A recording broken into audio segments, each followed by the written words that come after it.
Okay, let me throw this out here first before we go any further. I am not giving up on WWE. I am kind of going to take a break. Reason why? Well, I got a couple of reasons. Number one, the product, yeah, kind of lackluster. Two, I actually am doing something different on Monday now, so it also is for this channel. And it also has a very niche audience, just like the wrestling videos do. So, Raw will return eventually. SmackDown, I'm not sure about. But I will state that I'm going to start regularly hitting NXT. NXT is very easy to watch because, number one, it's an hour. Number two, I can catch it on a replay on the network while I'm in Florida, so no worries there. And three, it may have squash matches, but there's a lot of things involved building that WWE just does not offer me right now. And for those of you out there wondering if I'm going to be doing anything when Impact restarts tomorrow on Destination America, the answer is yes. TNA will be returning to Pop, without a doubt. And I'm going to be doing TNA and NXT every single week.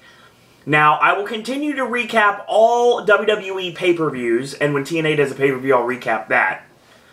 Now, I'm sure you're asking yourself, oh, and have you seen Wrestle Kingdom 9 yet? My response is no, I have not had a chance to yet. I've been kind of busy.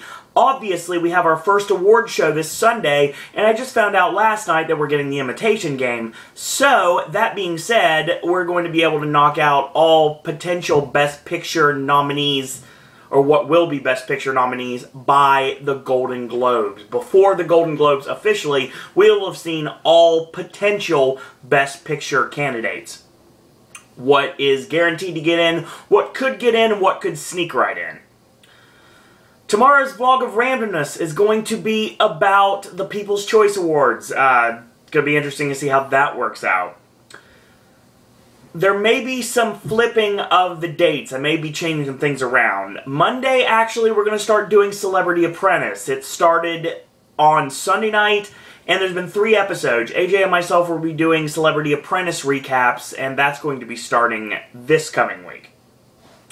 We have a movie review, which you guys have not seen yet. I still have to put that out. We have Critics' Choice Awards nominations. I still have to put that out. And, obviously, it sounds like Sip and Snack and the vlog of randomness may be switching days, but I'm not positive yet. I'll get back to you guys. Halloween Horror Nights news will start coming out in abundance, so when that happens, I'll start talking about that. And Ashley, his Gaming with Ash segment, it may change days. I will state right now, regardless what it may be, you will still get daily content here on Pop. It may not necessarily be exactly what you're used to. And at least until Celebrity Apprentice season is over, I'm not going to be able to watch Raw, because I have to take these 3 pages of notes for Apprentice. So yeah, that's going to be, there's that. But I can talk about NXT, because like I said, it's an hour long, and it's very easy to talk about. So, let's talk about this past week's edition of NXT, shall we? Show starts off with the NXT Tag Team Champions Kalisto and Sin Cara, the Lucha Dragons, taking on the team of Jason Jordan and Ty Dillinger. They're sporting the auburn and gray gear this time around. Ty Dillinger is super over, which is awesome, because the last time I saw Ty Dillinger, he was getting squashed like a grape by Bull Dempsey at NXT TakeOver Our Evolution before they even went on television. So, we get to this match. It's very short. Highlights Kalisto and Sin Cara, except for one really major botch, which ends up happening when Sin Cara goes for a head scissor, like a satellite head scissor, but he barely gets him, and it looks terrible. And that's done to Jason Jordan. The match ends up going back and forth for a bit, with Jordan and Dillinger actually on the offense for a little bit. But then again, they finally fall victim to the finish of the match, which is a victory roll body scissor bomb off the top. And that's the end of that. The Vaudevillains attack after the match is over. They beat down the tag team champions, and of course they lay out Kalisto with their tandem finisher, Simon Gotch's European uppercut to the back of the neck, followed by the spinning neck breaker from Aiden English. So it's made official that we're going to get the rematch, the Vaudevillains against the Lucha Dragons for the NXT Tag Team Championships, and that's going to be coming up next week, which I'll be recapping next week on Pop, so yeah. It was okay for what it was. I've never really gotten into the Lucha Dragons. Sin Cara, whether it was Mystico or now Unico, is just, the gimmick just doesn't work, and I really wish they could do something and get rid of it. Lucha Dragons are fine, but put someone else under the hood at this point, or let Kalisto be a singles. Have them drop the titles to English and Gotch and have them feud with Finn Balor and Hideo Itami. Because obviously their feud with the Ascension is actually over, given the fact the Ascension are on the main roster, pretty much ripping off Demolition and the Road Warriors. Or making fun of them, which what happened on Raw last night. But we're not talking about WWE right now. In the back, CJ Parker getting ready for his next match against Baron Corbin. He knows he has to win. He shows up to fight, and lo and behold, there's Bull Dempsey. And he basically says it's about humiliating Baron Corbin because he's humiliated him time and time again. Obviously, Baron Corbin has beaten him day in, day out in under a minute pretty much every single time. Parker needs to win and knows this. And then Bull Dempsey pulls him aside and basically says, this isn't about you, this isn't about me, this is all about the greater good. Someone's been watching the Cornetto trilogy recently. So obviously we're building towards Bull Dempsey and Baron Corbin, and that's going to be a feud that we're going to continue very soon. Speaking of feuds that will continue, we get singles action. Carmella comes out to her fancy rip-off music, of course, with the fan favorites Enzo Amore and Big Cass announcing the opponent, which of course is Old Blue Pants, who gets a huge pop from the crowd, looking like a rogue from the X-Men. And this match was really short, straight and to the point. Enzo got up on the ring apron, and it ended up distracting Carmella. She ends up getting rolled up into a small package, and Blue Pants wins. So, match over, and of course after the match is over, Big Cass, who normally brings out Blue Pants to the Price is Right theme, had a lot of help from the Full Sail crowd because everybody in the building was doing the Price is Right theme along with Colin Cassidy when it came down to Blue Pants finally winning a match. They have really built this up quite well. And now Carmella can do whatever. Obviously she attacks Enzo after the match. Big Cass tries to play Peacemaker. That doesn't go the right way, and he tries to hold her back, but still, it's kind of like the damage has already been done. I like the gimmick, obviously, of Enzo Amore and Big Cass. I like their chemistry. I like the fact that they're over like Rover with the Full Sail crowd. You could definitely put the tag titles on them if you really wanted to, but you obviously got to get the titles on a heel team first. I'm glad to see Blue Pants finally doing something, and maybe she'll be insert NXT name here very soon and drop the Blue Pants gimmick. But then again, Blue Pants is how we know her, so yeah, good old BP, so we'll see what we have with that. CJ Parker comes out for the next match. He, of course, comes out with his Hazy Shade of Winter version, basically done by Franz Ferdinand, and which I'm digging more and more as we get week in and week out for NXT. He has a sign this time, and this time his Lodi-esque sign says, "You can break my sign, but you'll never break my spirit." So, of course, he's facing off against Baron Corbin. Corbin squashes him with the Undertaker combo, which is the Snake Eyes into the big boot, picks him up, and a day's match over. So after the match is over, he gets on the mic and basically calls out Baron Corbin. Well, calls out Baron, but can't call himself out. He calls out Bull Dempsey, and basically they get ready to fight, and they finally go at it. They finally start brawling, and they get separated. And of course, we're finally going to get that big match. Baron Corbin and Bull Dempsey, and obviously the NXT universe are really into Baron Corbin. I can vouch for this because I was there live. But who knows what's going to happen with Bull Dempsey after this? Is this going to be another Mojo Rawley situation? I hope not. We'll see what happens and how the crowd is going to take to Baron Corbin after he vanquishes Bull Dempsey and moves on to his next feud, whatever that may be. William Regal makes an announcement that Sami Zayn will be making his return to NXT television next week, and here comes Curtis Axel. Curtis Axel shows up, and he says he just wants an opportunity, and Regal's like, okay, fine, I like your moxie, I'm going to give you a shot. How about next week you face Hideo Itami?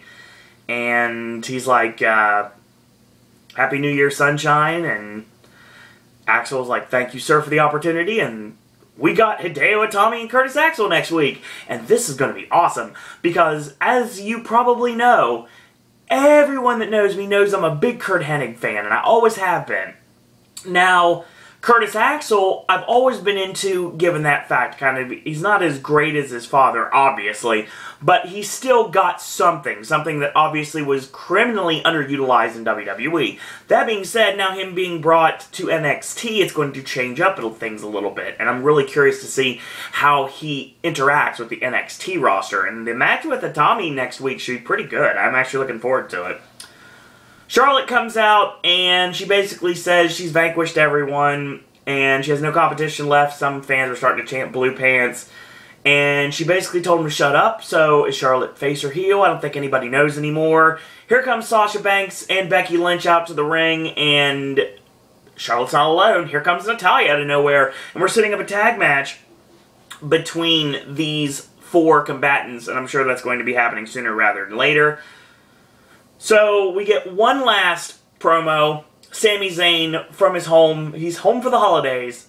And he's doing the iPhone deal. The up and down iPhone video. The old school videos he used to do.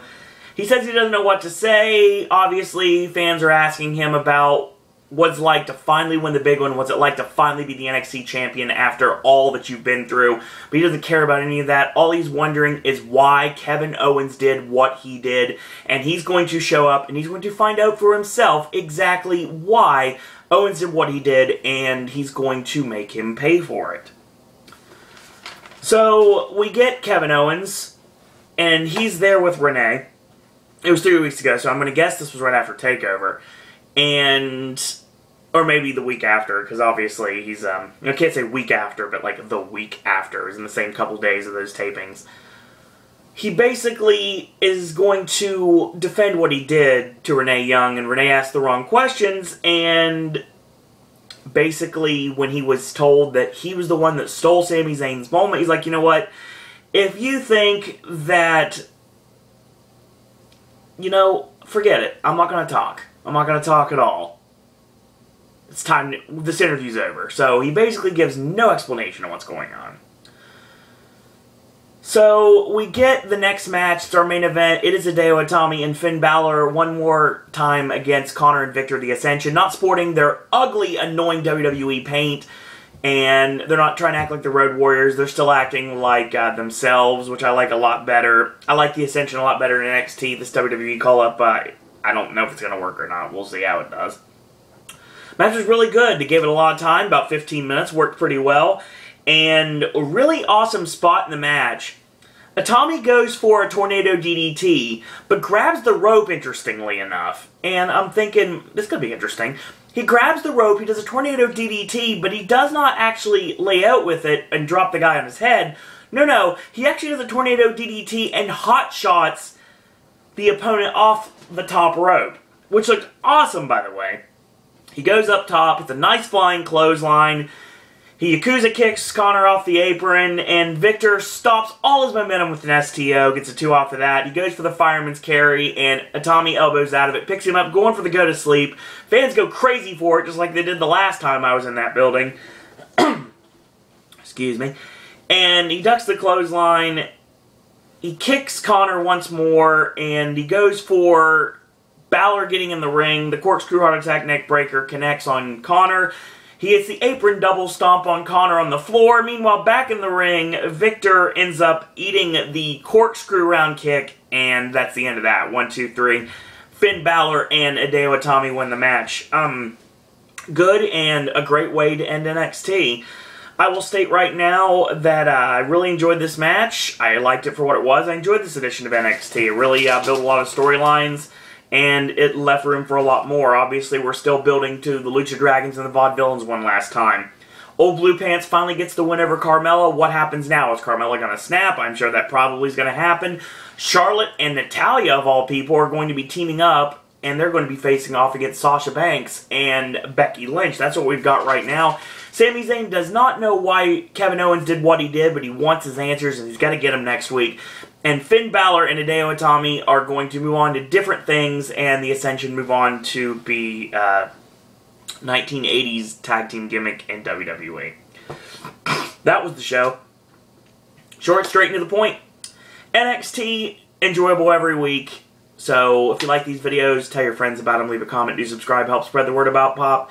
If you haven't yet, go to Facebook, click like on our Facebook fan page, it's Suro and Disney Pop. If you'd like to follow me on Twitter, it's at Suro and Disney. Or if you'd like to friend request me on Facebook, it's Owen Disney. Last but certainly not least, you want to talk TNA, you want to talk NXT, you want to talk wrestling with me in general, you want to talk about theme parks, Universal, or you want to talk about Busch Gardens. If you like to do that, we can do that. You want to talk about Disney, you want to talk about Halloween Horror Nights, you want to talk about movies since we're in the award season, you want to talk about award predictions, we can talk about that. Ideas for Sip and Snack, ideas for Vlog of Randomness, ideas for verses, or if you'd like to become a Popcaster yourself, you know how to do it. Send your email, suroanddisney@gmail.com. And once more, I will state this on every single video. If you are interested in having Suro and Disney being a part of the Orlando United Radio OU, please let them know. It is at Orlando_United on Twitter. Let Drew, Brian, and Hate know that Suro and Disney needs to be a part of Orlando United. So, if you are interested in Raw or SmackDown, let me know, and if there's nothing about it, then I'll just do pay-per-views, NXT, and Impact. How's that sound? Sounds great to me. So that being said, thank you guys and girls out there for watching, and until tomorrow, boys and girls, that's all I gotta say about that.